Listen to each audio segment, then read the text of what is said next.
and thanking you for joining us today. So this is the second EPE session that is being organized by the COVID-19 Working Group.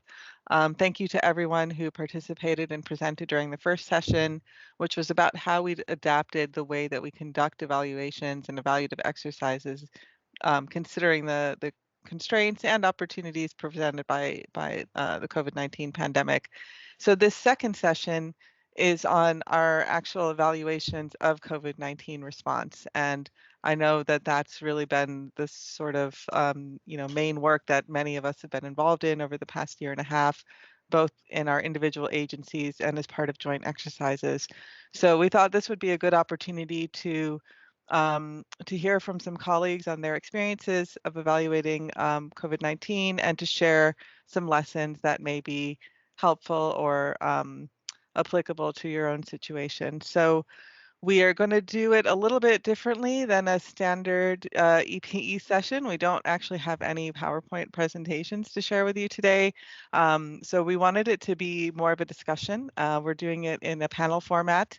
And we have 5 colleagues who will be joining us. First, I just wanted to introduce Jane Mwangi, who is the chief of our humanitarian section here in the UNICEF Evaluation Office. She's going to be moderating the panel. I'm Mona Fatou from the UNICEF Evaluation Office, and I'll be overall facilitating this session. And Carlotta, also from our office, will be monitoring the chat and helping with the Q&A.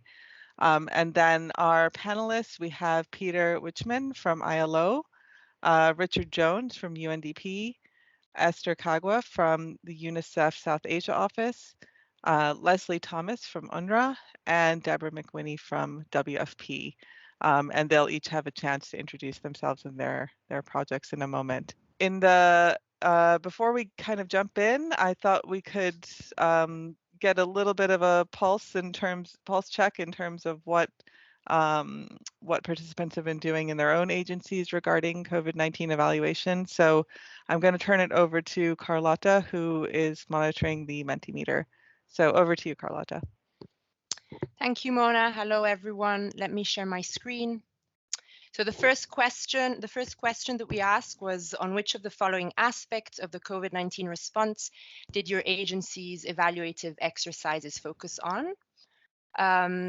Interestingly, I mean, you'll see it's a bit of a mixed bag of options here, but just to give a bit of a flavor of what the evaluative exercises around COVID have focused on.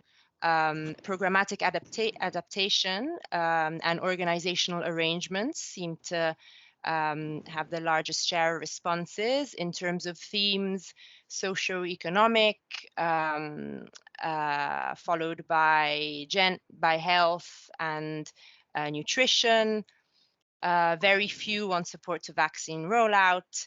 Too little probably on accountability to affected populations. Moving on to the second question around methods and tools that your agency used to evaluate the response to COVID.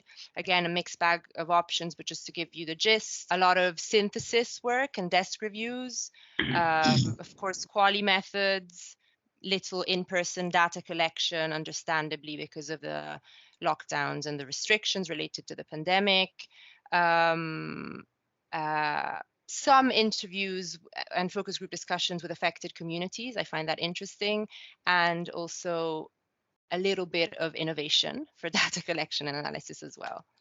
Third and last question was around agencies' plans to conduct evaluations of their response to COVID in the next 6 months. And despite the wealth of information that is out there already when it comes to response to COVID, it seems like there are agencies that are still planning on conducting evaluations on this topic in the next 6 months or so. So yeah, this is a bit of a flavor, an icebreaker before we start. Over to you, Mona. Thanks, Carlotta.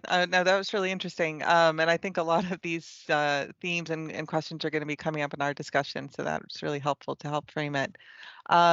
So just to let you all know a bit about the format, as I had alluded to earlier, I'm going to hand it over to our panelists who will each give a brief introduction of a few minutes of the projects that they're going to be discussing today. And then I'll be turning it over to Jane, who will be moderating a panel discussion, asking some questions of them and their experiences. And we'll also be opening it up to a Q&A. To all participants, and we're expecting a really rich and interesting discussion. So we do encourage you to come up with questions. Also, please send any questions in the chat box at any point during the session.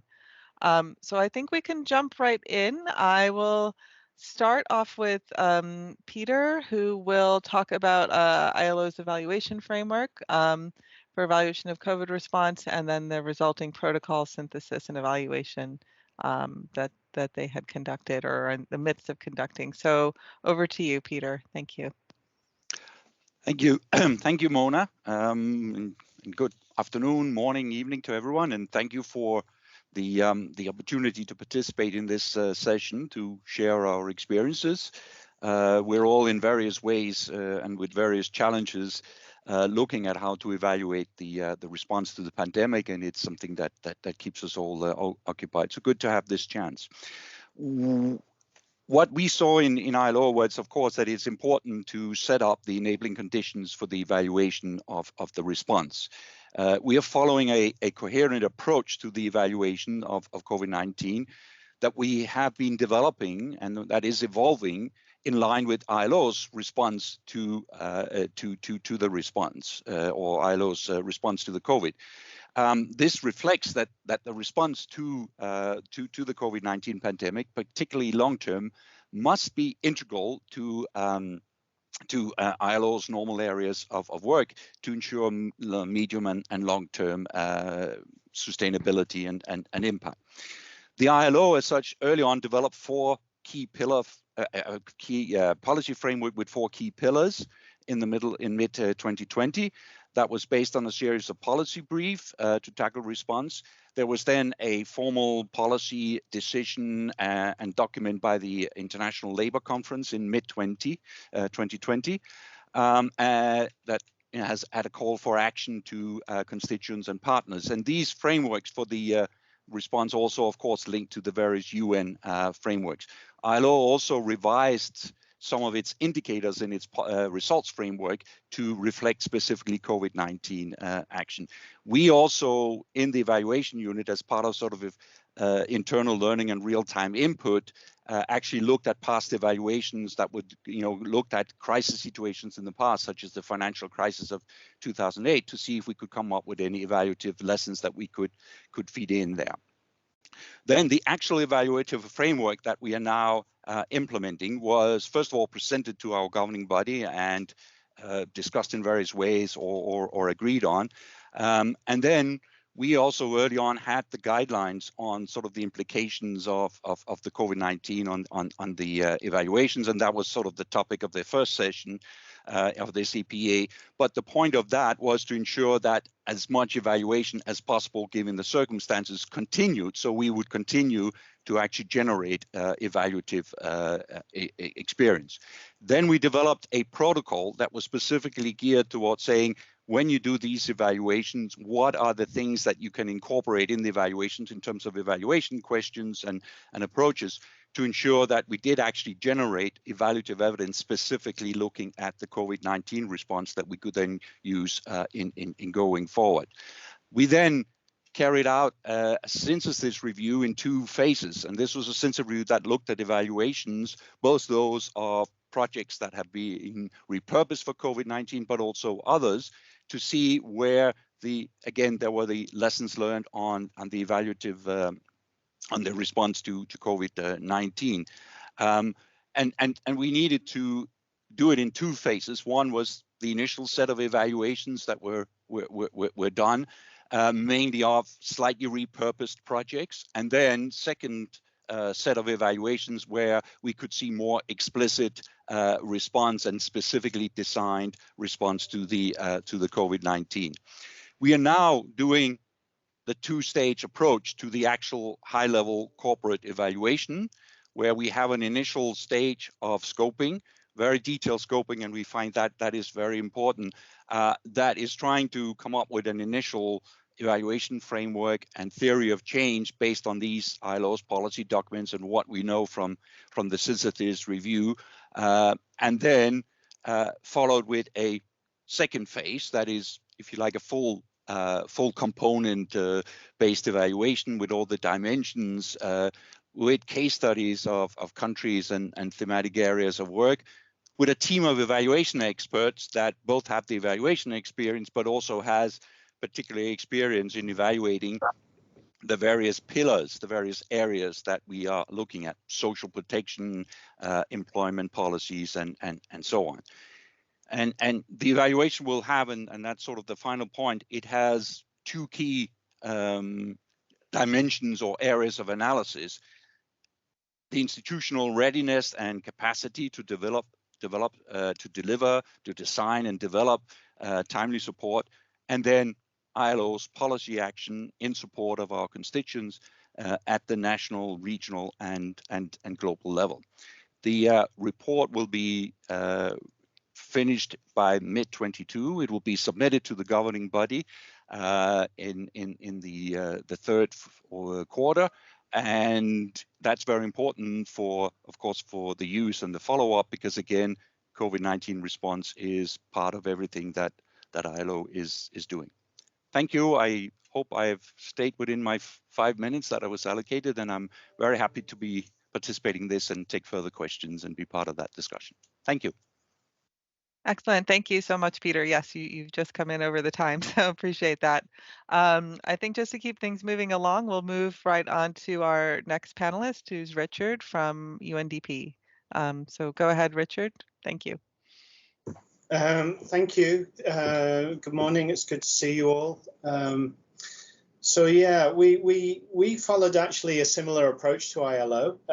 We initially in 2020, we issued guidelines for decentralized evaluations. Normally UNDP produces around 300 decentralized evaluations. They're not managed by our office, but our office then does around 20 ICPEs and 2 or 3 thematic evaluations. So in 2020, we issued guidance to try and keep some continuity of implementation of evaluations going. And by January, of 2021, it was very clear that actually, surprisingly, if you like, evaluation had continued. And during the year, we saw around 250 evaluations done. About 150 of those were done after June.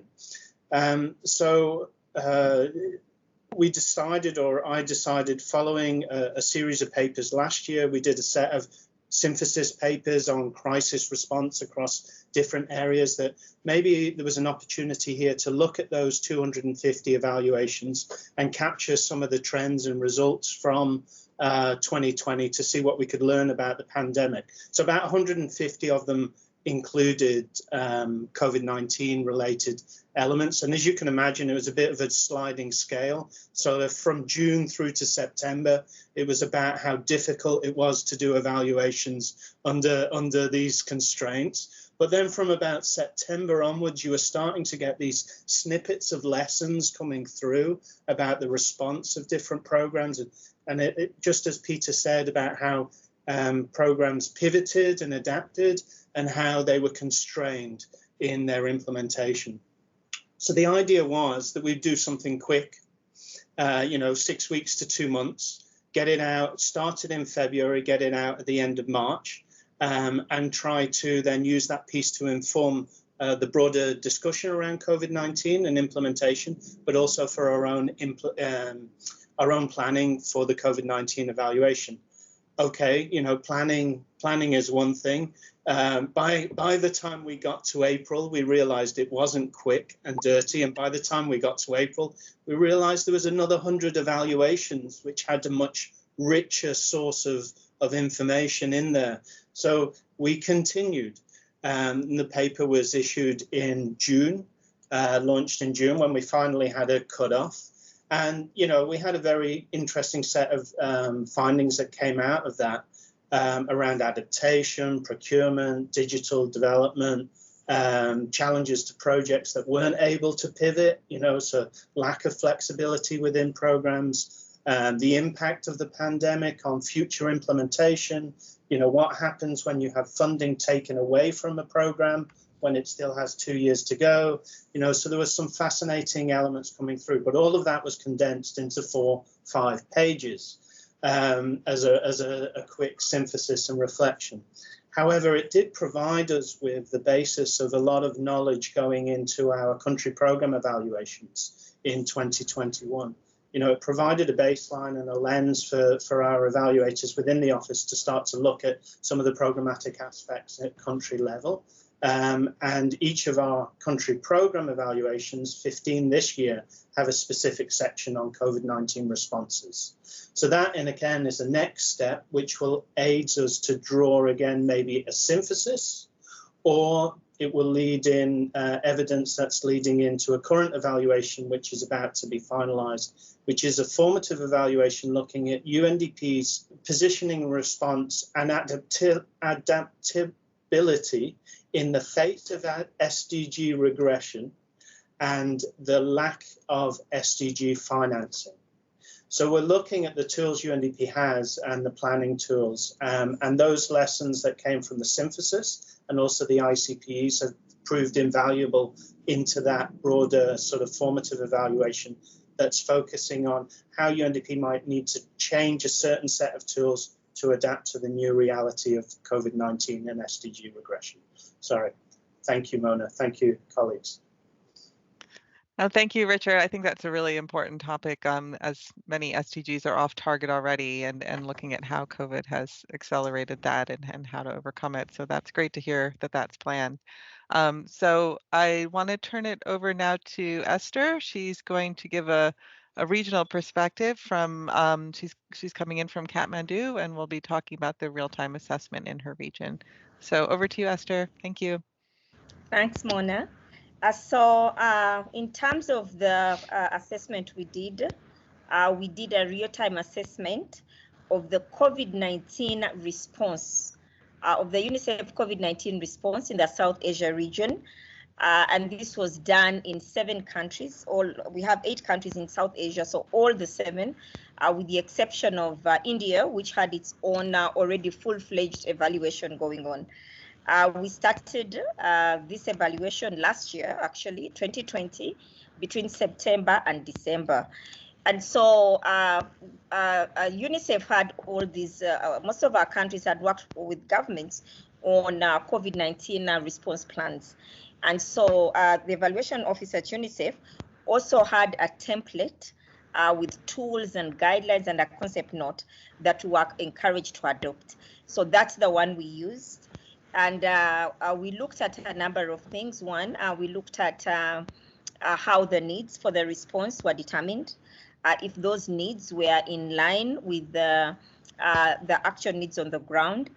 We also looked at how countries were adapting their programming to respond to the pandemic, and then also looked at the quality of the response. So quality in terms of involving stakeholders, quality in terms of timely delivery of services, quality in terms of monitoring, how was the response monitored. And then we also looked at challenges and lessons learned. We used a number of data methodologies. We actually had interviews, key informant interviews that were done virtually. We did a desk review and also had a perception survey. And the evaluation had a number of respondents, government officials. We also looked at interviewed implementing partners. We interviewed frontline workers. So in some cases, it was teachers, healthcare workers, and also tried to reach beneficiaries, which was a kind of really challenging. So when we were not able to reach beneficiaries, we looked at and interviewed representatives of beneficiaries. So that was the real-time assessment. A report was provided to each country, each of the 7 country offices, and then we also disseminated at the regional level. As a basis of that evaluation, our country offices actually tailored their plan and their ongoing COVID response plans based on that. So that is what we did in South Asia, and looking forward to discussing more of this. Excellent. Thank you so much, Esther. I will turn it over now to Leslie to talk about the work in UNRWA. Thanks so much, Mona. So just contextually, UNRWA is in a direct service delivery work. We educate about 500, more than 500,000 children. We have over 20,000 staff who teach, and we also have 140 health clinics. So we are very much a direct service delivery agency providing services to Palestine refugees. And lockdowns throughout our region in the Middle East started happening around middle March. And immediately following that, as we were all starting to work from home, Evaluation was contacted by the field of operation in Jordan and asked to implement on sort of a real-time evaluation, observing and talking to staff up and down the organizational hierarchy to understand how the agency was adapting, what was happening in the moment, what was slowing action, what was challenging staff, and then also trying to capture innovations and what was working well, because there was an overall feeling that people were quick to respond, people were taking action, that decision making was being decentralized and that good things were happening. But when you have 30,000 staff and most of them don't have a laptop, you also will have things that slow the process. So this was about trying to inform understanding of how things were working in the moment and to quickly produce results. So we developed a terms of reference in the first week of April. I mean, this is right when things are just kind of happening.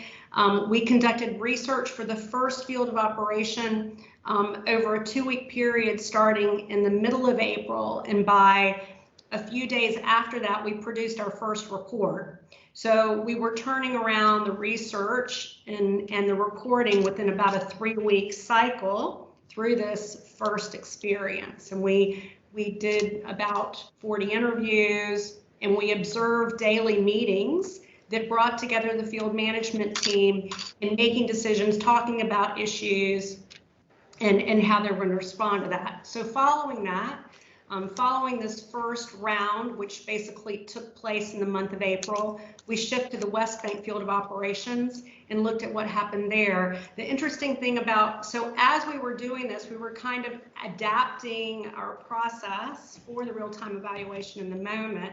And I got some resources from the Office of Internal Oversight with the Secretariat. They lent us, because they were adapting what they were doing, they lent us 2 evaluators to help us in conducting interviews. So it really broadened the number of people that we could talk to. And so we focused on health, education. We did interviews over basically a 2-week cycle, and then we would produce these rapid reports that reflected on, what was working well and what wasn't.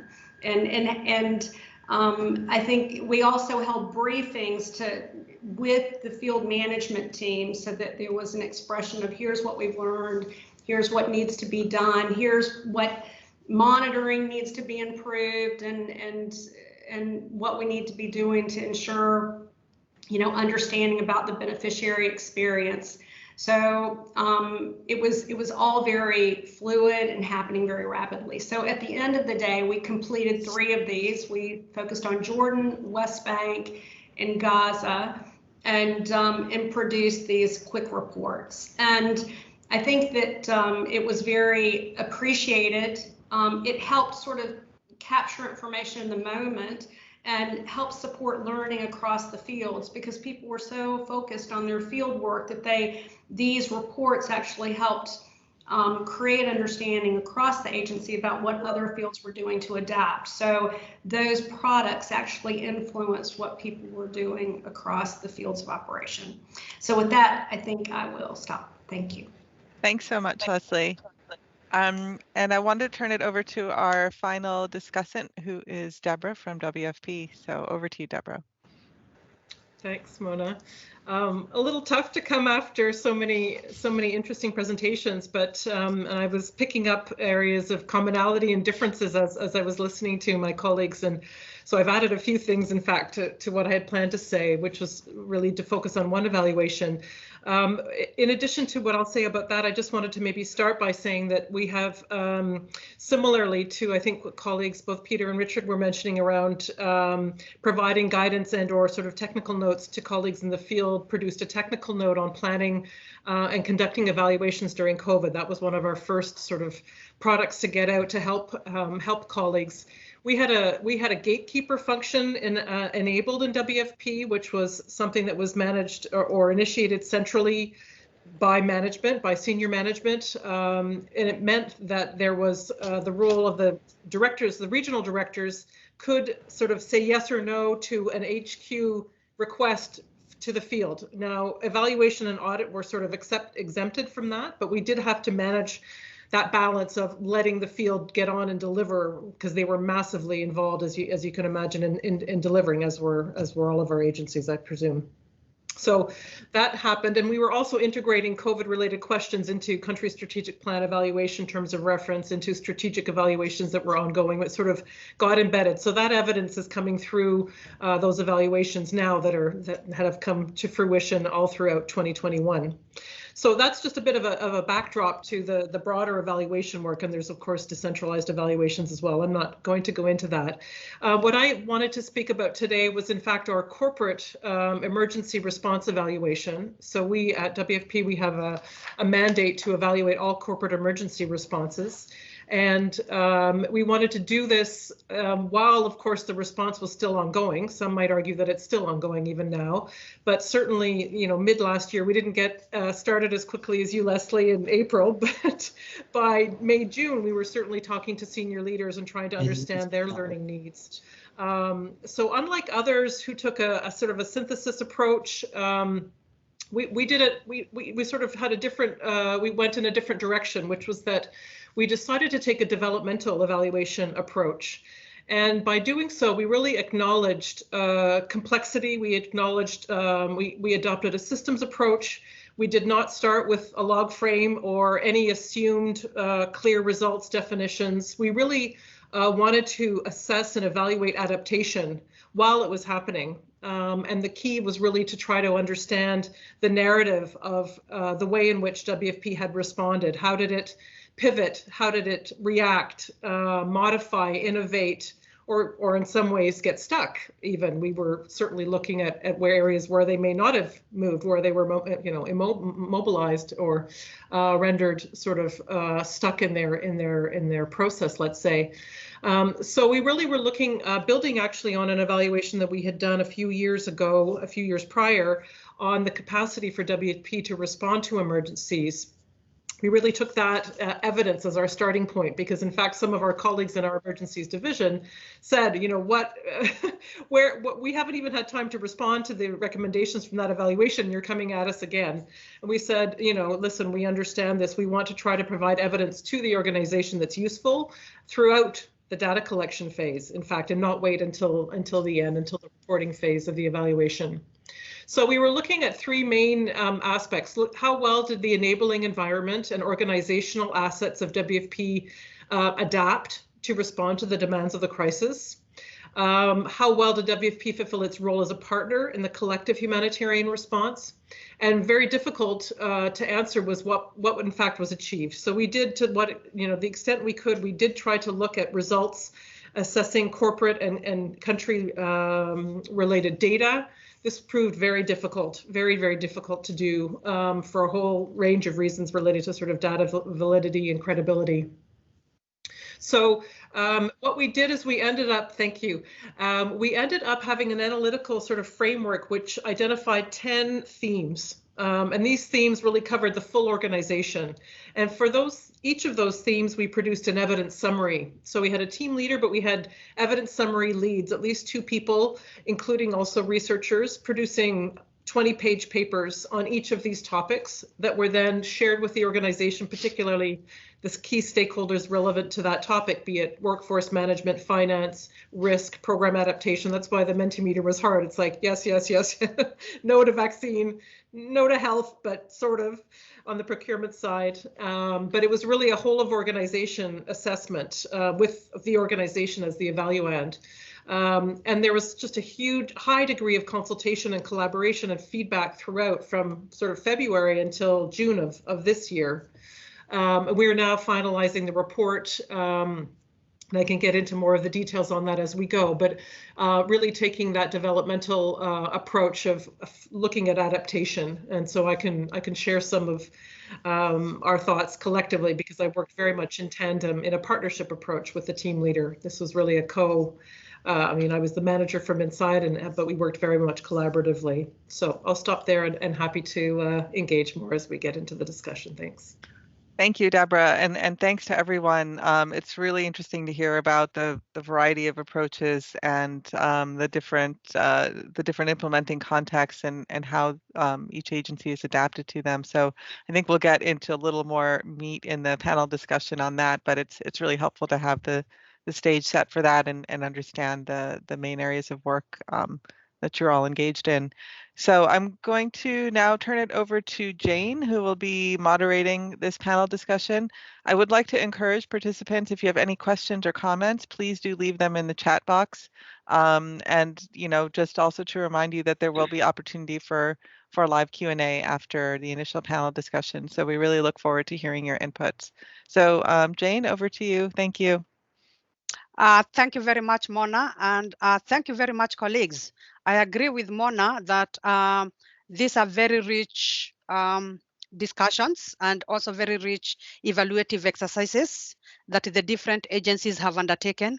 And what is interesting and what is core is that all of us have been very vested to ensure that evaluations still continue and that evaluations can support our agencies to ensure that we are delivering better as per our mandate. So this is certainly something that I'm taking away from all these discussions. And thank you very much for all these different providing all this feedback and also the providing the background information on all these different pieces of work that you have undertaken. So for this next session and for the evaluative activities that our panelists have described, we'd like to hear from them a bit more. Some of them have already alluded to some of these issues that we are going to discuss, but we'd want to hear from them what worked well in the conduct of these evaluative exercises. We want also to hear the challenges they encountered, and then also get a better sense in terms of how these evaluative exercises have been used, to change programming, also to enhance the work that we've been undertaking in response to COVID. So I'll start with you, Peter. In terms of the synthesis, especially because that has already been completed, if you could let us know what in your view worked well and what you are likely going to replicate in future evaluations, including those very much related to COVID. Over to you, Peter.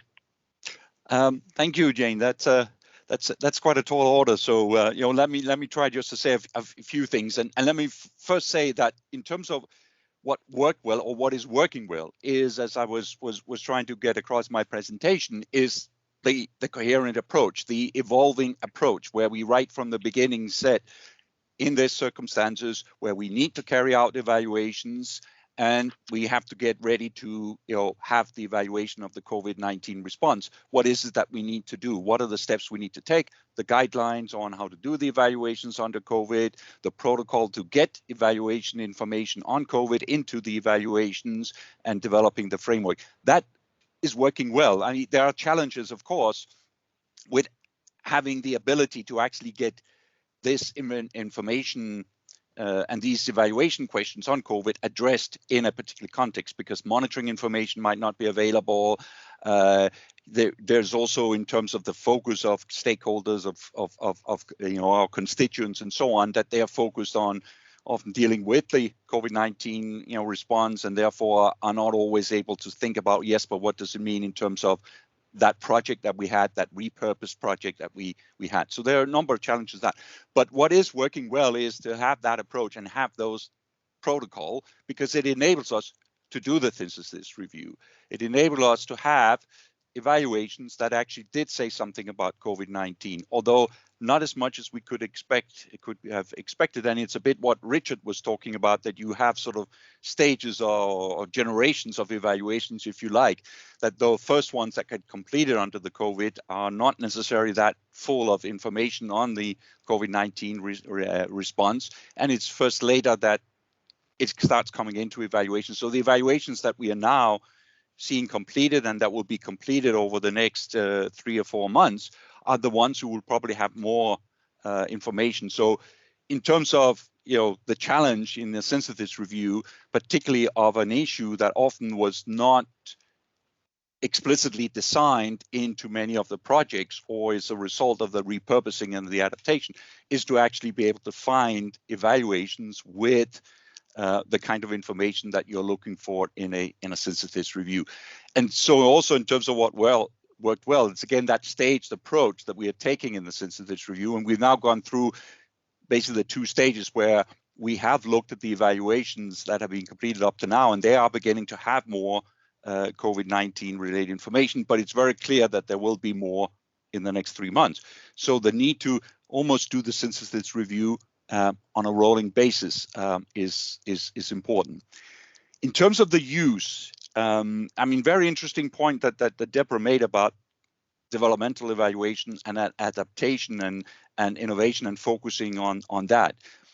Because we had in ILO that initial policy framework with the 4 pillars, we then had our masters, our constituents, our, in the International Labour Conference saying, this is what we see is ILO's response to COVID-19, both in terms of immediate reaction, but also more importantly, in terms of recovery and in terms of, building back better, et cetera, et cetera. And therefore, we need to take that into account as our lock frame, as our policy framework.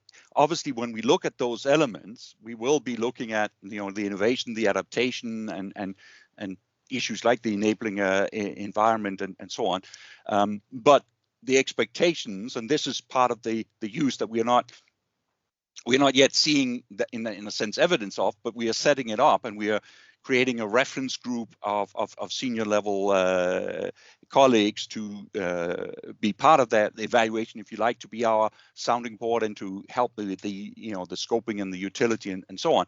It's because we really need to make sure that we meet the expectations of the constituents in terms of what we are looking at and bring back information to them that they can then say, okay, we think that framework that we put forward, the constituents put forward, the call for action and so on, is the one. We need to adjust it in this way, and we need to tell the organization, the office, adjust these things and so on. So we are very much, in a sense, tied into that, which is all about the use, because that's what our constituents, our clients are wanting from us.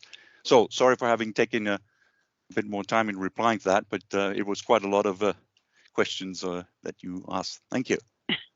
No, thank you very much. Thank you very much, Peter, and very useful, especially this component of having a coherent approach and protocols to guide the entire process. I will move now to Richard. Richard, you also undertook a synthesis, and the same question: what worked well, and what do you see replicating in future evaluations, including those related to COVID? I mean, I guess with our synthesis, we've built up an experience already in 2020 where we'd look back at all the evaluations that UNDP had done and captured lessons from previous crises, such as Ebola and Haiyan and things like that. So we had a very clear approach on the synthesis itself. I think one of the challenges we faced was both, as Peter said, going back, and as Peter said, in 2020, we spent a lot of time on guidance and a lot of time on making sure that people felt comfortable in implementing evaluations, different approaches, giving the crisis, and so on. So this also strengthened the evaluations that were coming through. But one of the issues that we're going to see is, as I said, in the synthesis, we've found a lot of things, but what is lacking is a depth of data. People, though we were asking through 2020, you know, collect data, impact data, really it's very difficult to see that. And one problem there is, it's not a problem, it's an understandable response to the crisis, that the majority of the early response was around procurement of health equipment. And it was, you know, it was based on a very clear and identified need to support governments in getting masks, PPE, and ventilators. And impact data was obviously secondary. So it's very difficult to see how those, I mean, we're looking in the first year, 2020, the majority, 76% of new and repurposed funds went towards procurement and support of the crisis. So, you know, it's a big chunk of money, but with very little data behind it. And one of the problems there is UNDP, I think, it linked its data collection to that broader UN framework of data collection that we all know, which in itself was very high level. It was about numbers of people that were being supported, and was much less about impact at the country office level. So this is going to be a challenge going forward as we look at, you know, what have actually been the results of the impact of the response to COVID-19. So the response itself and the synthesis worked very well, but going forward, getting much more nuanced data is going to be challenging. Esther, in your case, what do you see having worked very well, and what can you replicate in regards to the real-time assessment that you undertook? So several things worked well, definitely having guidelines and templates. So for us, we went to 7 countries. And because it was real time, we needed to roll this thing out real quickly. So having some standard tools that we tweaked and contextualized made it easier, rather than, you know, developing a separate set of tools and key format guides for each country. So that made it easy. Then the other thing that worked well is using a mixed methods approach. We mixed key format interviews, a perception survey that went out by SurveyMonkey, and desk reviews. So mixing that ensured that, you know, we got a larger number of people. As you all recall, at that time, governments in South Asia were busy responding. So for those we could not reach with a key format interview, we used SurveyMonkey, you know, and it took a while sometimes, but at least, you know, they were able to respond. And then the variety of respondents. So we were able to get a good picture, you know, from UNICEF staff, from government officials, from implementing partners, from frontline workers. And I think what was interesting is that sometimes there were differences in perceptions, which is really what we wanted to capture, you know. Sometimes UNICEF felt something different, while the government officials felt different. So having a variety of respondents was good. Coordination with the country offices. The regional office was the one implementing this, but of course, you know, we needed the country offices to help us schedule those key format interviews, sometimes nudging the government officials. So that coordination, you know, sometimes they got us interpreters. We had people who could not speak English, and yet our consultants, 2 of them were English speaking, so we had to get interpreters, and the country offices did that. So that worked well. And then flexibility. When we first began, we were under, you know, we assumed that the response plans would stay for some time. Lo and behold, country offices, you know, as the pandemic was changing, the response was changing, and sometimes the response plans were abandoned, you know. So, you know, we went in thinking we are going to evaluate based on these response plans. And then we were told, well, those response plans were at April and May, and as the pandemic kept changing, the response changed. So we had to be flexible so that we really evaluate the response rather than evaluating the response plan. So flexibility worked very well. So, you know, having guidelines in terms of what we'll do again, having guidelines, having good consultants, you know, it was hard to find good ones. We eventually did find some good ones, having good consultants, and being flexible, knowing that it's an emergency. And of course, mixing methods would be the things that I would repeat again. Over to you, Jen. Thank you very much, Esther. Leslie, you also had a real-time review for West Bank and Gaza. What worked well and what would you replicate in future evaluations? Yeah, I think one of the most positive things about the work that we did was that we got an original request from the field, so there was a big appetite to give us the opportunity to observe what was happening in the moment. We were shared, information was shared with us broadly, emails that were going back and forth that illustrated what was going well, how things were being adapted, and what the challenges were. So there was just sort of this outpouring of more information than we could use. I mean, primarily we were conducting interviews to support our research, but we were also doing desk research to understand, how things were being adapted. So fields were very open to sharing and allowing us the opportunity to explore, and staff were generally also very excited to talk about the challenges, and because it was a situation that none of us were really prepared for, so people were very open to wanting to share about their experience. I think that what's been, this situation allowed us to kind of study the agency's, the adaptability of the agency's emergency management framework. So part of what we were trying to do was understand, how did the agency respond to this basic emergency, and how did the frameworks for emergency management, how are they adaptable in this situation?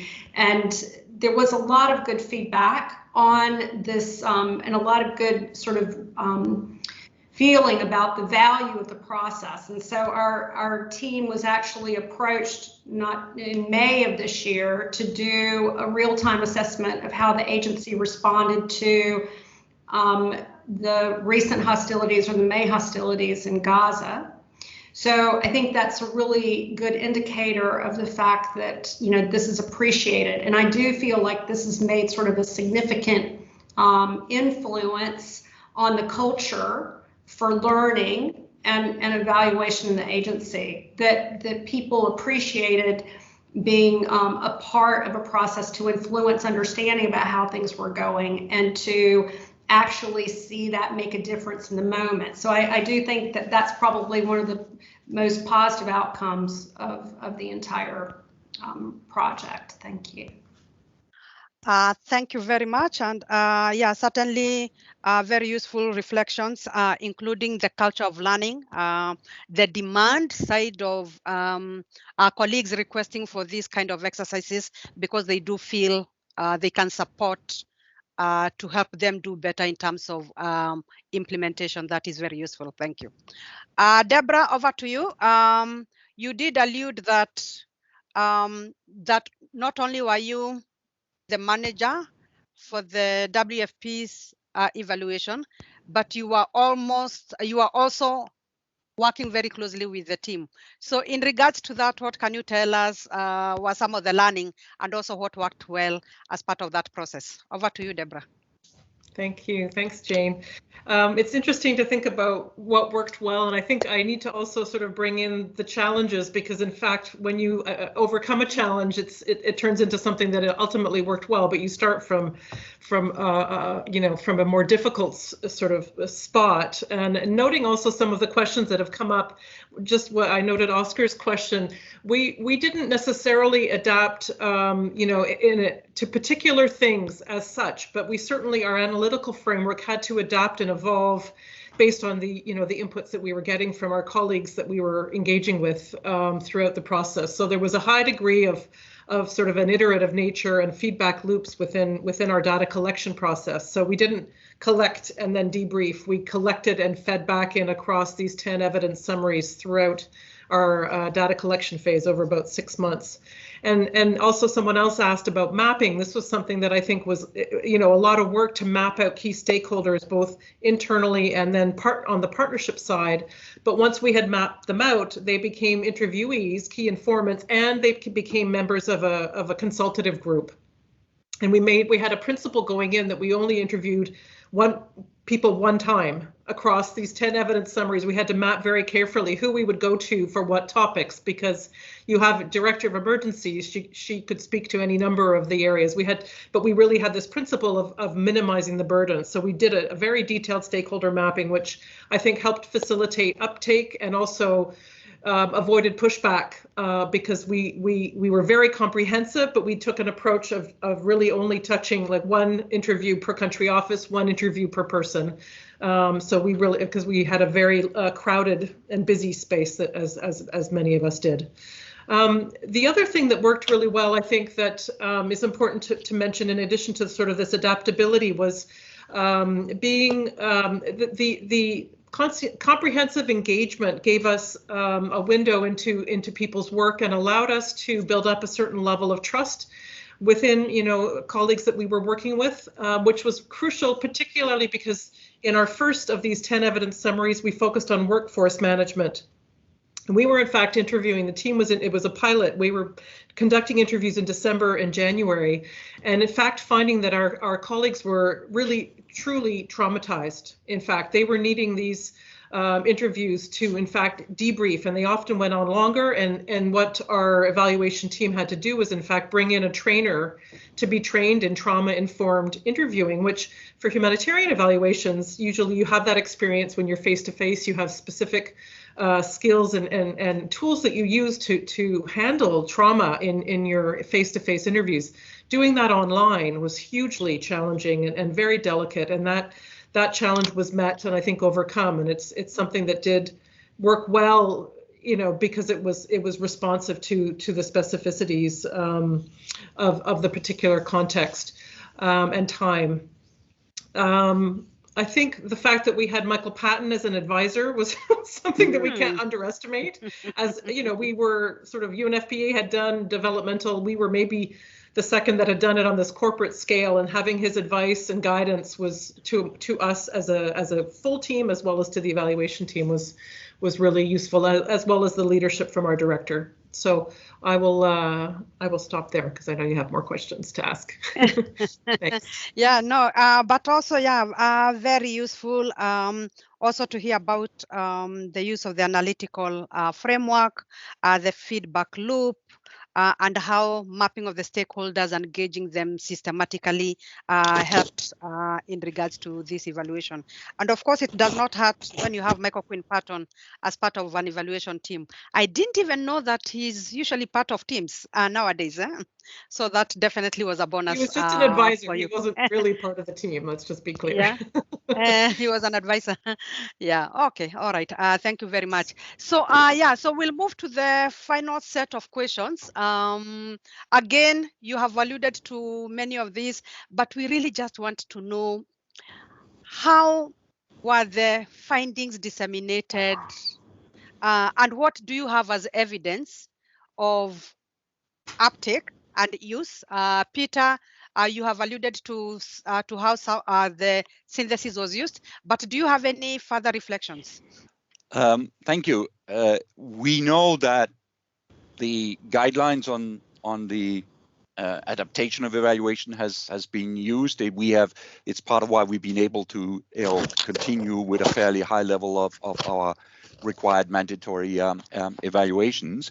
The protocol has also been used, not as much as we would have liked, but we see it as part of the reason why we have evaluative information that we can look at in the synthesis review. As for the synthesis review, we have just completed, as such, the bulk of the synthesis review and released it as a report. And we will then work on how we can help colleagues in making use of this. A very key use of it is going to be as the basis for the high-level evaluation, where we, if you like, will put it all together. Synthesis reviews are a normal standard practice of the high-level corporate evaluations that ILO is doing. So there's nothing new in terms of the methodology. And one of the main uses of it is for the high-level evaluations, but they're also used separately. And we have other synthesis reviews that we do as part of ongoing discussions in our governing body and our conference. So the synthesis reviews will definitely be used for the evaluation, and they're already forming the scoping and the specific evaluation framework that we are going to be using. And as I mentioned earlier on, that key for the use is that we deal with the demand. And in the case of the demand, in the case of ILO, the demand is, as I mentioned, the labor conference, the constituents having said, we have this policy document, this call for action, where we see that ILO's work on COVID-19, on responding to COVID-19 and going forward needs to be this, and this. So how are we doing with that, both in a summative and particularly in a formative way? So that's the question that we will answer. And when we do that and we present it to the governing body with office response and with involvement of the senior management and so on, this reference group I mentioned, we are confident that there will be use. But in that sense, we don't yet have an uptake of the evaluation because we haven't yet finished it. The synthesis review is also just up there. While I have the floor, because I saw a very interesting question in the chat box from my old colleague Guksa, and this is about how the building back better, how COVID-19 response is going to be with us, or the pandemic is going to be with us. So we will have to respond to that. In ILO, this is very much part of the formative looking approach, and where we are saying, yes, what we're dealing with is changing in the world of work as a result of the pandemic. Some of these changes were already happening. They have been exaggerated and accelerated by the COVID-19 response, but they are part of how the world of work is changing. And therefore, our evaluations in the future will, of course, have to be able to look at that and see how, first of all, the world of work is changing. And secondly, that we continue to sort of look at how external shocks, which in a sense the COVID-19 is, how that affects the organization's ability to adjust and to be able to continue its work. So that was a very useful point, and one I think we really all need to reflect on. Thank you. Thank you very much. Richard, any additional points in terms of how useful the synthesis was, and also the evidence you have in regards to its uptake and use? So we launched very much in partnership with UNDP, colleagues in August, and we built an online discussion. We have a Spark Blue platform, which is a thematic discussion board platform. So we did a lot of work around that with them to get them, to get colleagues who were involved in the planning and strategizing around COVID-19, to really get them involved and understand the things we have found. Of course, that was in August, so it's not such a long time ago.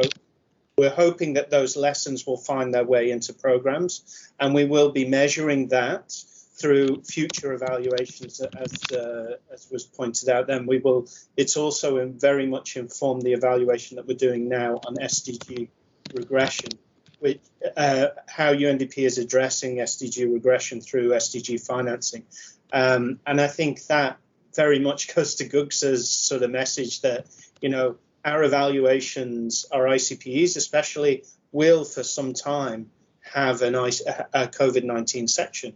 We're going to be looking at response, adaptability, and the changing world due to SDG regression, the need for financing, which is now being diverted to COVID response. That's going to be very much part of our own evaluations going forward as well. Thank you very much. Esther? In terms of dissemination, we produced a regional report, a country report. Each country got a report, and also the findings from South Asia fed into a global synthesis report. Hopefully, that enabled larger learning. Now, the mandate for us was to present to the regional management team. So UNICEF has a regional management team and a meeting twice a year. And so we had to actually make sure these findings were ready. And I believe that meeting was in November. So after presenting, there was a discussion on the implications of this. Now, subsequently, ever since last year, we've had a monthly meeting with all the representatives. This is a regional COVID meeting. So in the first part, first 6 months, there was reference to the findings. Now, the findings have become stale and new issues have come up. But I think what we can say is, we could hear some of the themes and some of our findings as the representatives were discussing. In terms, somebody asked a question about mainstreaming COVID response evaluations. And this might be similar for other organizations. All our evaluations now, COVID is the big thing happening. In our country program evaluations, we have asked, how did COVID impact the country program document? Country program. In other evaluations, you have to put in COVID as one of the factors, and how have you adjusted? So I think that's the mainstreaming that we have to do, and we are doing. And then also, when you look at our humanitarian development nexus, we are looking at how people and how country offices have actually used the experiences from COVID for their humanitarian, their development work. So I think those are some of the ways we can mainstream. Over to you. All right. Thank you very much, Esther. Leslie,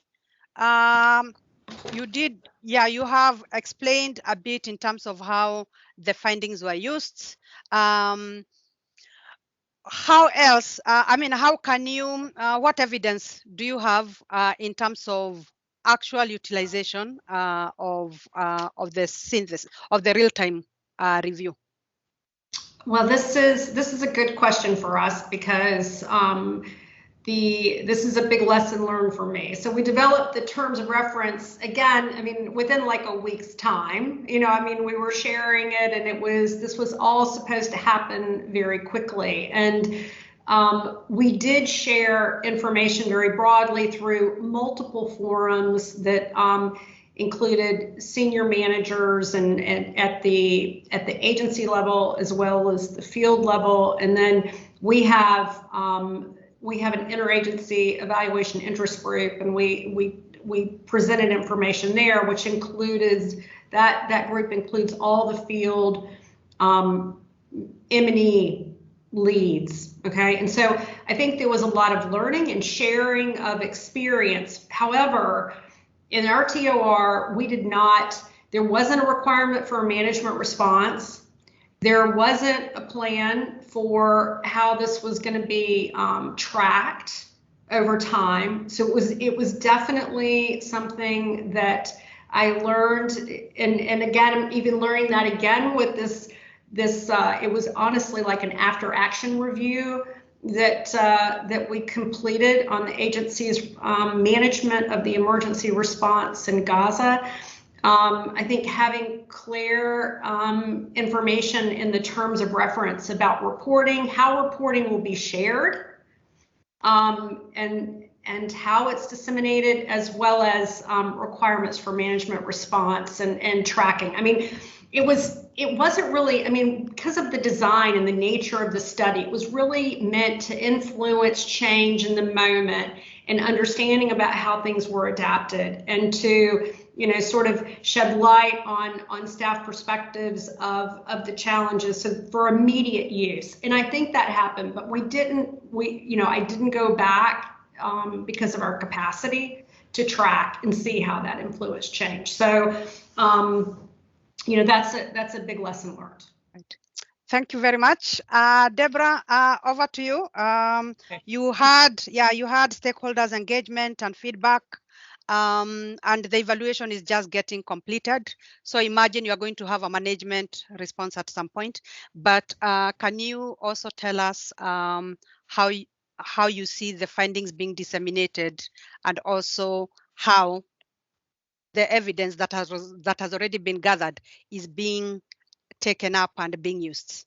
Yeah, no, it's an excellent question, and I'll maybe just also give a plug for an EPE session that on use and measuring use, and can we prove our worth? We're holding it next December 14th from 4 to 5:30 Eastern Europe time, CET. But no, it's not. I think we have to go beyond saying we have a report and therefore there's going to be use. And I know no one's saying that. It's not that simple. But we did produce these 10 evidence summaries. So these were things that not only got produced, but got discussed and presented and debated with colleagues who were specifically, specific stakeholders that were, working in that area. And we have 2-page briefs from those. So we have those sort of, 10 topics, longer 20-page papers and 2-page briefs. So those were produced and shared in real time throughout the data collection phase. We, of course, have our full report and our summary report, which is going to the board, so those standard documents.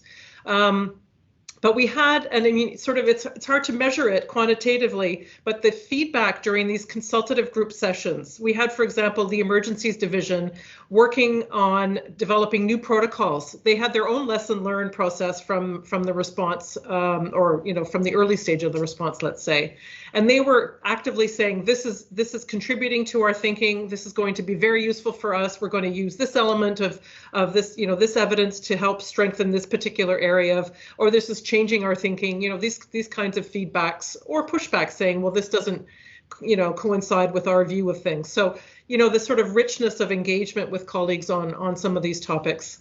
We also just recently, in fact, in the last couple of weeks, gave high-level feedback to colleagues. So basically looking at the summary report, we had 6 regional meetings with our regional bureau colleagues and all of our country sort of senior management from the countries in those regions. So we tried to not only provide the high-level findings, but provide examples from those regions to those colleagues.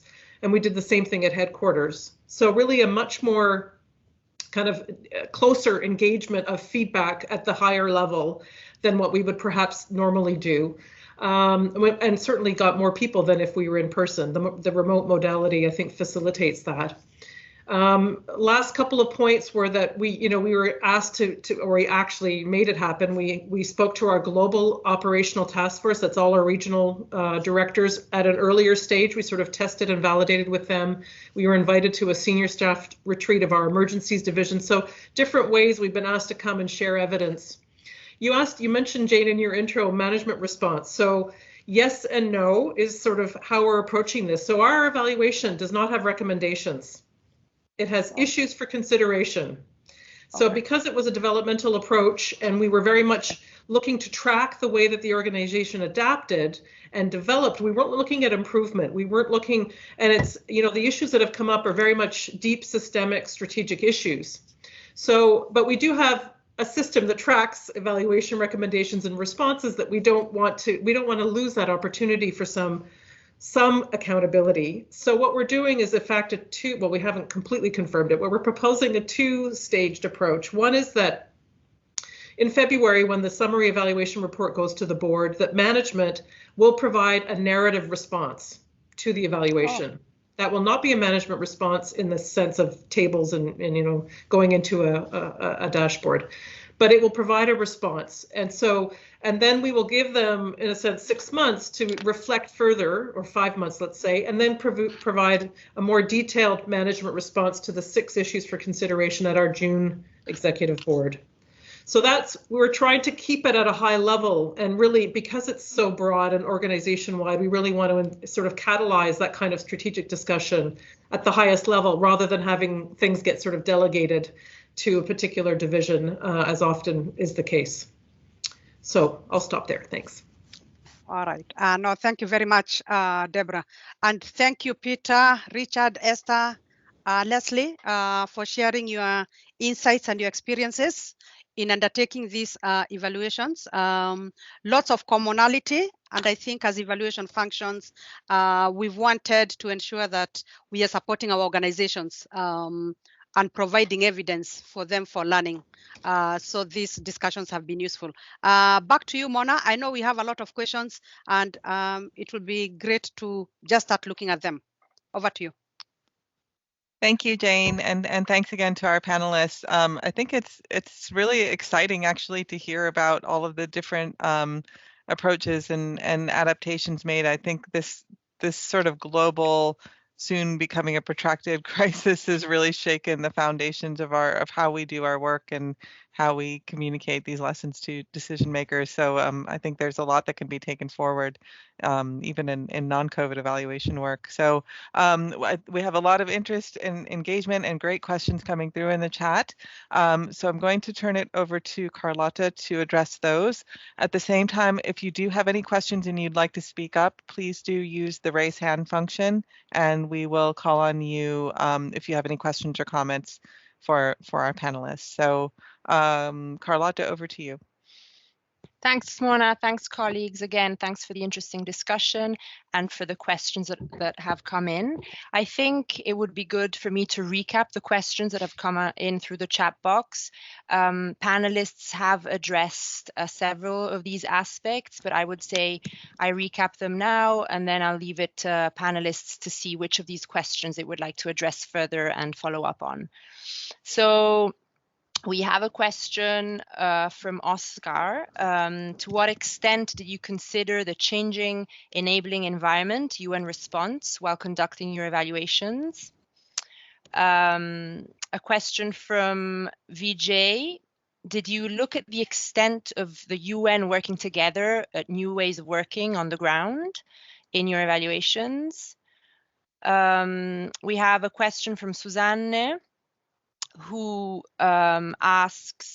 says she's always interested in learning how to improve utility and use of evaluations by senior management and decision makers. And she would like to know from the panelists, what lessons do you have on what was considered by senior managers from these evaluations? For example, through the rapid evaluation approach and the focus on country experiences, etc. Back to the panelists, whoever wants to respond and further address these. Over. So we looked at the extent to which the UN agencies in country were collaborating. And I think earlier on, at least by last year, because we're looking at the response up until August. And in many countries, that coordination was a problem. And I think several respondents said, sometimes the arrangements and agreements were made at HQ level, but then, sometimes that didn't translate to what was happening in country. So there's this global agreement that, these agencies, we are supposed to work together on this, but it did not necessarily translate. So everybody was trying to figure out, how does this agreement get implemented? So, especially in procurement and other things. So the coordination was a challenge. Now, all UN agencies were supposed to be planning with government, but when it actually came to delivering and coordinating and implementing some global agreements, we found that was more chaotic earlier on in the response than would have been desired. Thank you, Esther. I see there's Peter has his hands up.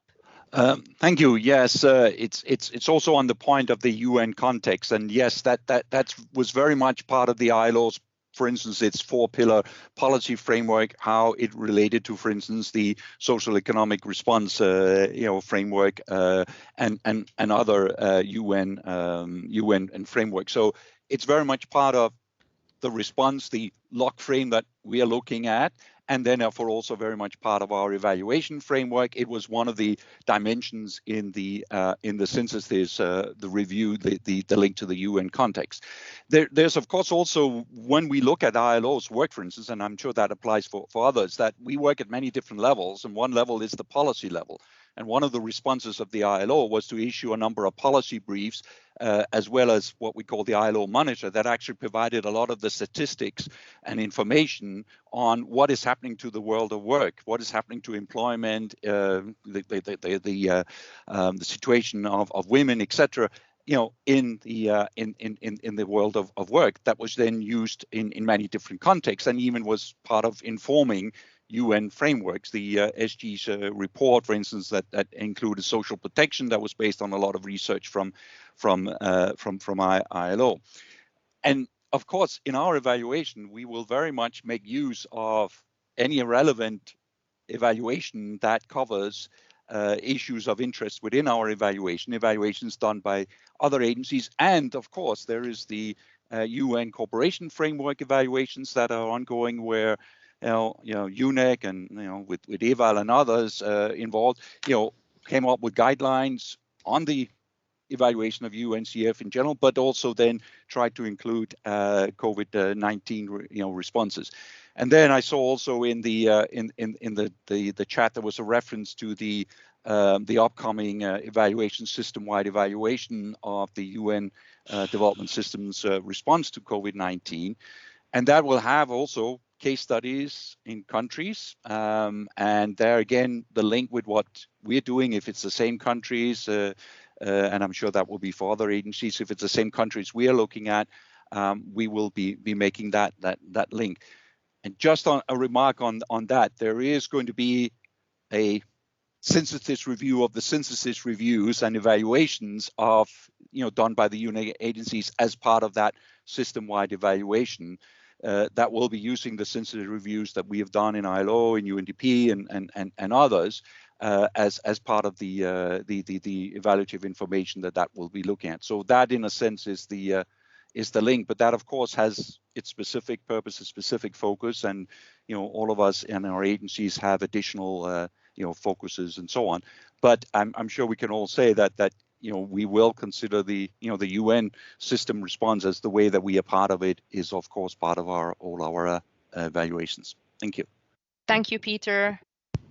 I see. I mean, maybe just very briefly, Carlotta. I mean, we also, and I'm very aware that those two questions came from UNDP's evaluation unit, so I do feel a bit sort of responding to the director's question, but it was slightly unavoidable given that the UN set an early framework and UNDP very much aligned with that framework. And then the two key sort of coordination tools being the socioeconomic impact assessments, which was sort of managed by UNDP in coordination with the UNCT, but then the SERP. So we have looked at it and we've done case studies for the current evaluation that have sort of looked at that relationship. It's a difficult one to sort of, it often comes down to relationships as much as coordination mechanisms. So we've looked at it. How in depth we've gone is a different question, because it does take you into an area that maybe, and there's a need to look at that coordination, I think. But as an individual unit, we've looked at UNDP's alignment and cooperation, but not at the broader alignment and cooperation. Carlotta, I also can come in, if I may, on the Sure, one about the lessons on what was considered by senior managers. I think one of the things that we took away is in some cases it validated things that senior managers were thinking.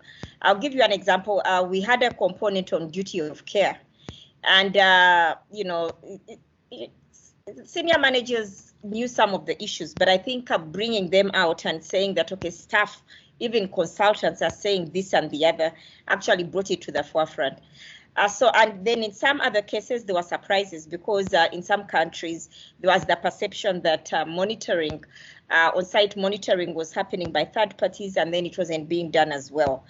So it validated, it brought out information, and so that helped. The other issue was that I think they realized that there was more commonality across countries. There were some bottlenecks in procurement that each country was facing, and some of these were regulations and procurement guidelines that everybody was dealing with one-on-one between themselves and then when we released this report, they realized that there were actually things that were in common. So therefore, the RD went about talking about how do we actually remove these bottlenecks in an easy way. So I think I'll give those two as examples of how we use this and how decision makers used it. Thank you, colleagues. I think time is running, so let me recap the last set of questions that have come in through the chat box. And again, I'll leave it to the panelists to decide what to further address. The question from Nicholas would be great to hear more about how the evaluation teams have identified decision makers and users for their rapid assessments and syntheses. The question from Guksa on the fact that COVID is here to stay. The new normal, I think, is to live with it. COVID is becoming endemic. I think we need to move to mainstream COVID response evaluation like other cross-cutting issues rather than taking it as a separate issue? Is it too early to think and start working in this direction? Any comment on this? And then the final question that have come in from Sabas, how do these useful learnings feed into the evaluation of the UN system response to COVID-19? Over to you. Carlotta, sorry, if I could just come in briefly Please go ahead. on the system-wide evaluation. I know Peter has already addressed it. So just to note that, as he mentioned, it would be starting with the synthesis component, and I think that was something that the system-wide evaluation team had decided to incorporate after feedback from other UNEG members, and looking at mapping the existing very extensive evaluative work happening amongst UN agencies. So that is meant to be the first stage and meant to be ready by spring, and then the following stage will come after that. So I'll turn it over to the panelists on the other questions. I see Deborah's hand is up. Please, Deborah. Thank you. Thanks very much. I just wanted to come in on Nicholas's question. And it's just in thinking about how the question's framed, you could sort of look at it in different ways, because decision makers, and users, I think the way I'd like to answer it is that we started off by talking to senior leaders. Our director, in fact, took this sort of up at the senior level to ask about what the key issues were. What were the learning needs of the organization in the response to the pandemic as it was still going on? So that was, sort of the first level of identifying key users and the key decision makers who would be benefiting from this evidence. We then, once we had defined our analytical framework and defined these 10 evidence summary topics, we then had to map out key stakeholders and, in a sense, users and decision makers within each of those areas, because those are people who are both key informants for us, but also people we wanted to have uptake, evidence at the central level, but also be engaged at the regional and country levels. So we, as I mentioned in one of my previous responses, we were very, very careful not to burden. So we really did of the 10 evidence summaries that we had, only 5 of them had a country interview component, and we did that very purposefully. So we sort of wrote to our regional directors and said, in your region, these are the topics of the evidence summaries that we would like to cover. These are the countries that we'd like to cover. And so in your region, each country will only have the one interview. And depending on what the topic was, that was, the lead on emergency preparedness and response, or the HR manager is the person we would interview. So those people then became key users of the evidence at the end, because we engaged them again whenever we were, presenting and feeding back the evidence from that particular summary. All the people that were interviewed for that summary were then brought back in to hear what we had to say, and then also brought back in when we fed back on the broader, the broader findings. So, and again, we're using different, as I mentioned, I think in my last answer around dissemination, targeting different groups of people at different times to either validate or to then disseminate in a way and encourage use by presenting evidence to them. So I don't know, that's sort of a multifaceted way to answer, but that's essentially how we approached it. Great, thank you, Deborah. Peter, is your hand up from? Yeah. Okay. Yeah, sorry, just a quick follow-up to sort of what Deborah was saying about the decision makers. And that's basically asking the question, I'm not quite sure why the process of identifying decision makers and users is different for the COVID-19 in terms of the process. Of course, when you get to the specifics, you identify key informants and so on, and key stakeholders, you get it differently. But this is about evaluating an organization's response to COVID-19 as it is integrated or is throughout the whole organization. It's part and parcel of our work as we go forward, building back better, part and parcel of our work on how we deal with this and so on. We have, in ILO, there are established ways of identifying the decision makers, the users, the respondents and so on, in any given evaluation at the different levels, from project up to high level evaluations. And that's the process to follow, because that's also linked to how the organization is going to respond through its program, its budget, its organizational, structure, and so on. So I think, it's useful to look at it in that way, that we have to mainstream, we have to integrate the COVID-19 response, the evaluation of it, into our processes that we are used to.